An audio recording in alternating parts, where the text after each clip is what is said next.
प्रश्न बघा, जर 2a बरोबर 3b बरोबर 4c असेल तर a, b आणि c यांचे गुणोत्तर किती? प्रश्नामध्ये जे काही दिलेले आहे ते प्रथम आपण लिहून घेऊया. 2a बरोबर 3b बरोबर 4c. a इथे 2 आहे, b 3 आहे, c 4 आहे. 2 आणि 3 आणि 4 यांचा जर लसावी काढला तर तो 12 येतो.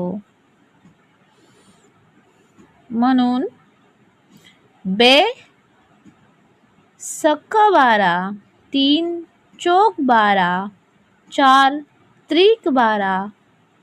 म्हणून एस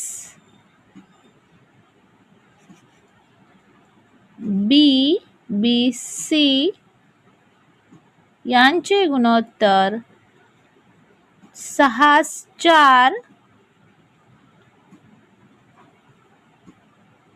4 3.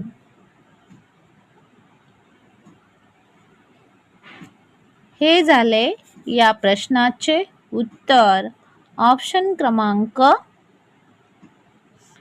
2.